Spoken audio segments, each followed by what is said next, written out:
everyone. Thank you for being here. Welcome to every one of you. So let's talk about this feeling that has a name but often lives in the silence.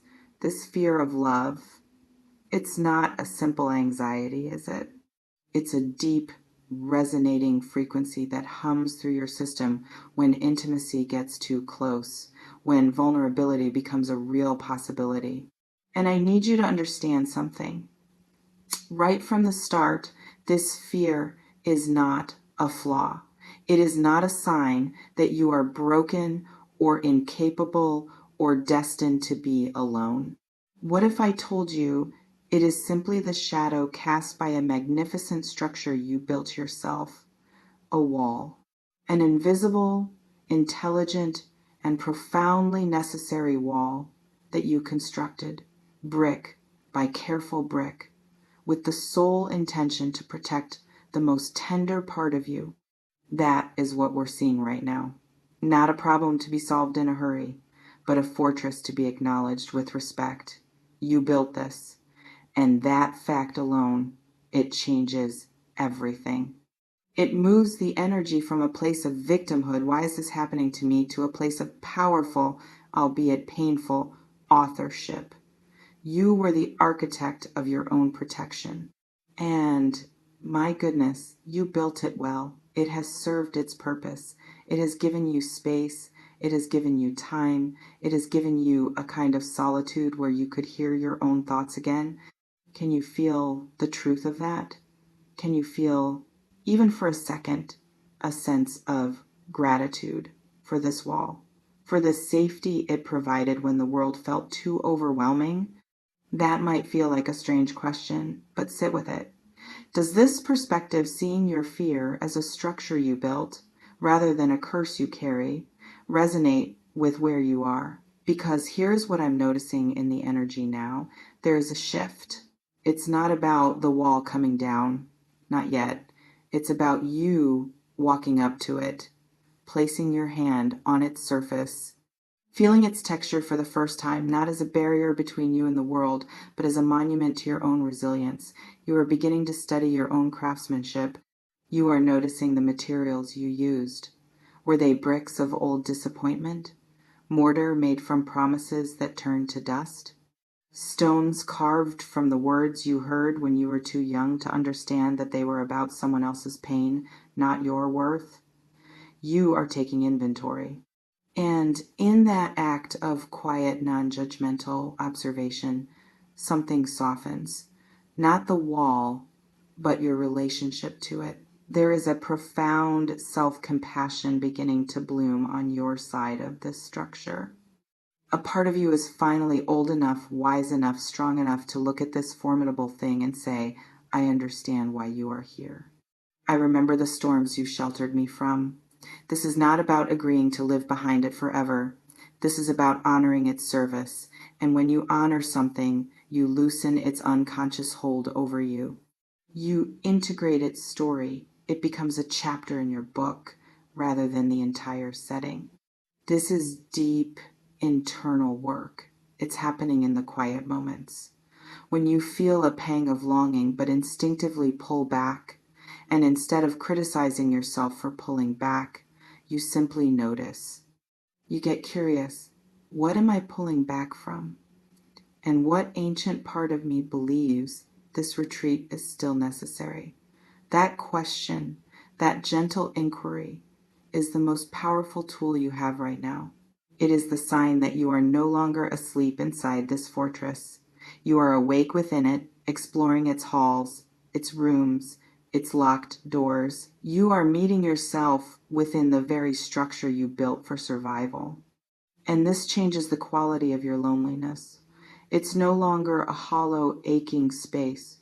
It becomes a sacred, intentional container, a workshop. Because when you are no longer fighting the wall, or desperately trying to tear it down with your bare hands, you conserve an immense amount of energy.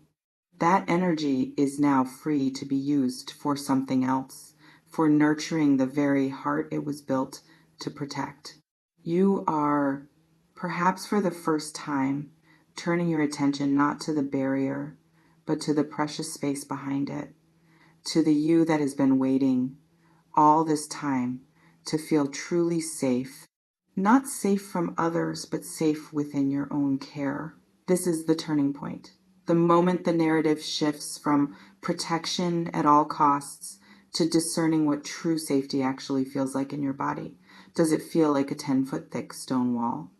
Or does it begin to feel like a steady breath, a grounded presence, a knowing that you can handle emotional weather because you trust your own capacity to seek shelter inside yourself? That is the new foundation being laid right now, in the present moment. Brick by conscious brick, you are learning to build a different kind of strength, one that is flexible, rooted, and open. Have you noticed small moments of this? A breath that goes deeper when you feel anxious, a moment of choosing self-kindness over self-criticism. That is the new architecture beginning to form. I would love to know in the comments if you've sensed this subtle shift from rigid defense to a more fluid inner steadiness. The fear of love, it begins to transform when you realize it was never about love itself. It was about the parts of you that felt unprepared for the vulnerability that love requires. It was about the younger versions of you who learned that to be open was to be at risk. And so you masterfully constructed an environment where risk was minimized. You created a sanctuary, even if it sometimes feels like an isolation chamber. But the spirit within you, it is a living thing. It grows, it evolves. And what once was a perfect sanctuary for a smaller, more wounded self can start to feel confining for the person you are becoming. The walls feel closer, the ceiling feels lower. Not because the structure changed, but because you did.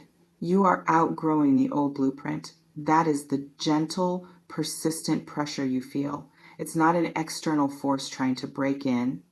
It is your own expanding consciousness, your own maturing heart, pressing from the inside, asking for more room, more light, more air.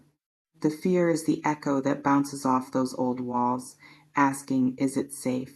And the new, emerging answer is not a shouted yes. That ignores your history.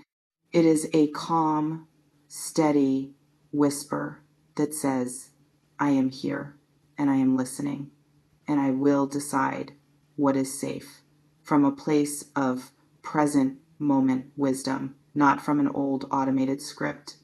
So you stand at this intersection, one hand on the solid, familiar stone of the wall you built, the other hand resting on your own chest, feeling the heartbeat of the life that wants to live more freely within you.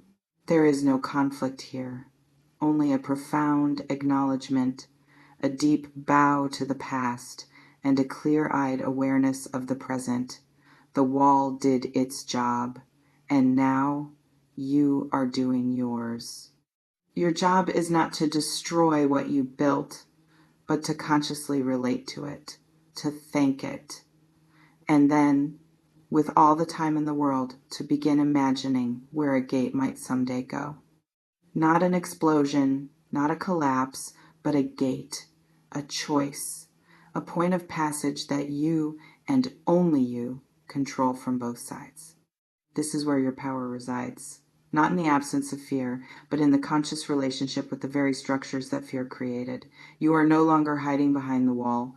You are standing beside it as its creator, its understander, its wise guardian.